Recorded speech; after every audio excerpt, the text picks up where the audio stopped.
Man United handed Carlos Baleba transfer boost as talks advance over sale. The latest Manchester United transfer news and views as they continue to work on proposed deals.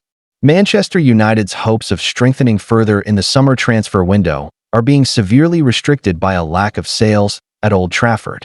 United have yet to sell any of their one-away stars this summer, with Marcus Rashford the most notable departure, leaving on loan to join Barcelona. Rashford's exit to the Catalan capital is thought to save United around £12 million in wages, but it's sales that will move the dial with PSR's profit and sustainability rules. United's performance in defeat to Arsenal on Sunday was encouraging. Ruben Amorim's side looked a much more cohesive unit, despite beginning a crucial campaign with another loss. And yet, no one at M16 is under any illusion that more signings are not needed to strengthen a squad that has let down a succession of different managers over the years. Midfield and goalkeeper are the obvious areas which may need to be looked at. It's why there has been so much excitement around a potential pursuit of Brighton and Hove Albion's Carlos Baleba, a player who is developing into one of the Premier League's finest midfielders at a rapid rate. The sticking point for United is the player's reported £100 million plus price tag. Brighton also appear adamant that their young star is not for sale, making any summer move extremely unlikely at this stage.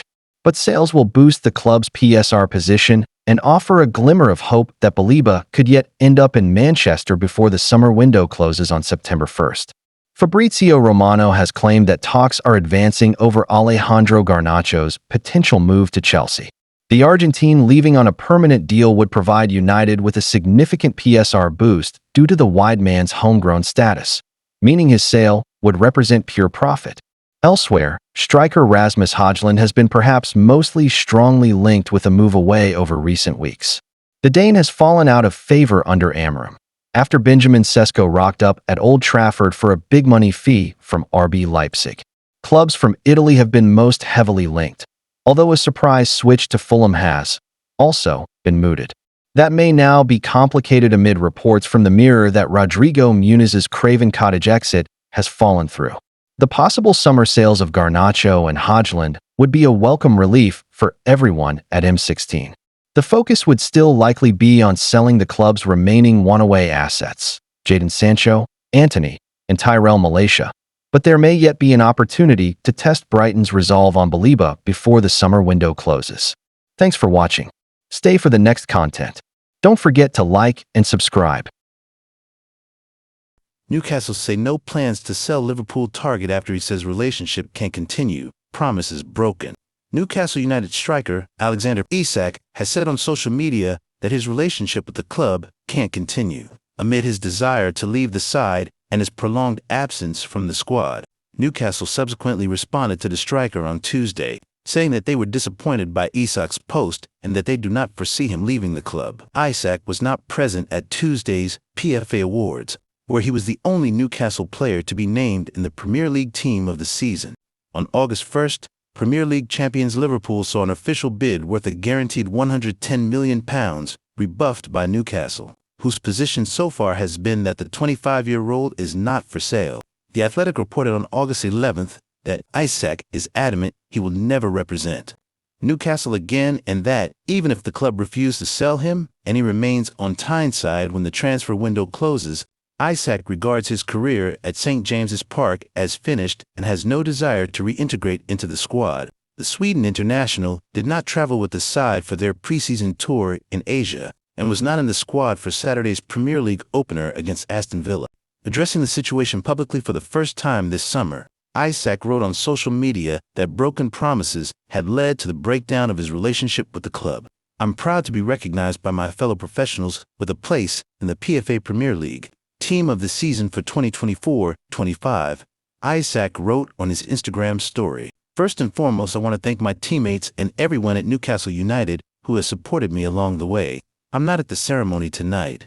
With everything going on, it didn't feel right to be there. I've kept quiet for a long time while others have spoken. That silence has allowed people to push their own version of events, even though they know it doesn't reflect what was really said and agreed behind closed doors. The reality is that promises were made and the club has known my position for a long time. To now act as if these issues are only emerging is misleading. When promises are broken and trust is lost, the relationship can't continue. That's where things are for me right now, and why change is in the best interest of everyone, not just myself.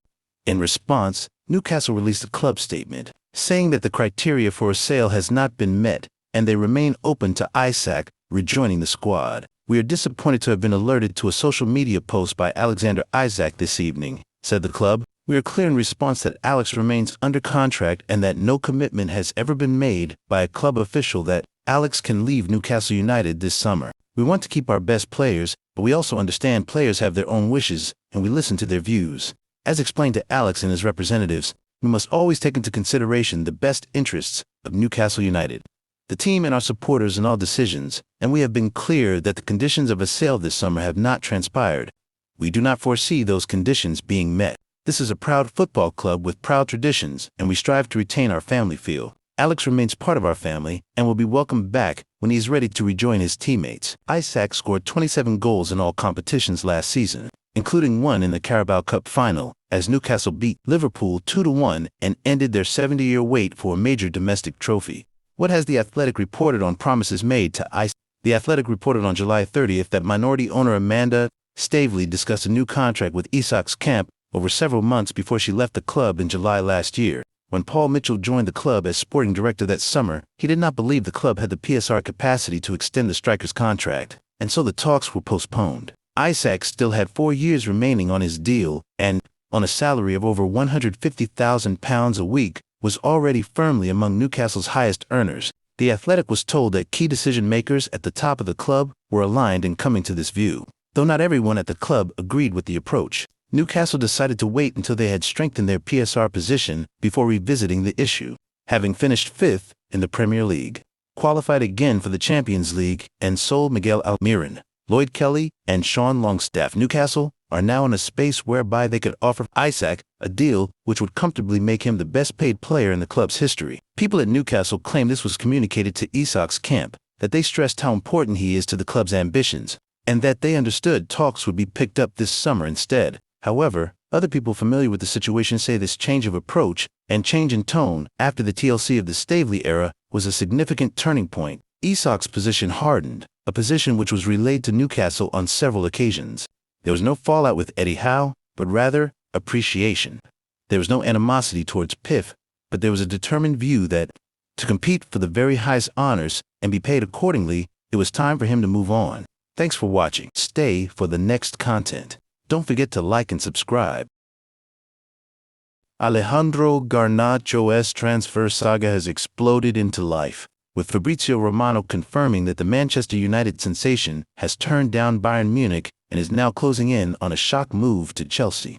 The young Argentine star, already seen as one of the brightest prospects in world football, has made his intentions clear. He only wants Stamford Bridge. Bayern Munich thought they could tempt Garnacho with the prestige of the Bundesliga champions, but the winger gave them a firm no. The message is simple: he doesn't see his future in Germany. Instead, he sees himself lighting up London, wearing Chelsea blue, and becoming the centerpiece of Enzo Maresca's new project. Chelsea, for their part, are going all in. Negotiations with Manchester United are said to be progressing quickly, with the Blues determined to secure Garnacho's signature before any rivals can step in. For Maresca, Garnacho represents exactly the kind of player he wants to build around: fearless, fast, unpredictable, and capable of producing magic in the final third. The behind-the-scenes dynamics also work in Chelsea's favor. United CEO Omar Barada enjoys a strong relationship with Chelsea's hierarchy, a rare alignment that could help smooth the path for what would normally be a very complicated Premier League deal. And crucially, Garnacho himself is pushing for the move. His heart is set on Stamford Bridge. That player desire could prove decisive. For Manchester United, the prospect of losing Garnacho is nothing short of painful. The 20-year-old has been hailed as one of their future stars, already delivering standout performances in big games. His exit would not only leave a gap in Ten Hag's squad, but also send a message about the club's struggles to keep hold of their best young talent. For Chelsea, however, this could be a seismic signing. Bringing Garnacho to Stamford Bridge wouldn't just be about adding another winger, it would be about announcing Chelsea's return to the top table of European football. It would be a bold, aggressive move showing the rest of the Premier League that Chelsea are back in business. The window is heating up, The deal is advancing, and all eyes are now on Stamford Bridge. If Garnacho walks out in Chelsea blue this season, it won't just be another transfer story, it will be one of the most dramatic power shifts of the summer. Chelsea are reportedly on the brink of completing a deal to sign Manchester United forward. The reliable Fabrizio Romano has confirmed Garnacho is set to leave United before the close of the transfer window. After the player's relationship with Ruben Amorim irreparably broke down towards the end of last season, benched in the Europa League final, Garnacho clashed with Amorim and was told to find a new club. He's since been excluded from United's plans and favors a move to Chelsea despite other interests. Chelsea are keen on signing Garnacho and have held talks with United but haven't made an official bid, likely waiting to negotiate a lower fee. United, however, won't let him leave cheaply. Fabrizio Romano now reports Chelsea are close to a deal. Romano wrote on X, Chelsea are advancing in club-to-club talks for Alejandro Garnacho. Deal underway with Man United. Excellent relationship between United CEO Barada and Chelsea hierarchy. Garnacho only wants Chelsea and turned down an approach from Bayern in last 48 hours. No chance. Garnacho has privately confided to his friends that he will become a Chelsea player very soon. Crook further notes, Chelsea officials have instructed Garnacho to be patient and bide his time before they sign him, and club-to-club talks are expected to accelerate in the coming days. United have been quoting potential suitors a transfer fee in the region of £50 million for their academy graduate. Chelsea are confident that they can drive this price down due to Garnacho's toxic relationship with Amorim. Thanks for watching. Stay for the next content. Don't forget to like and subscribe.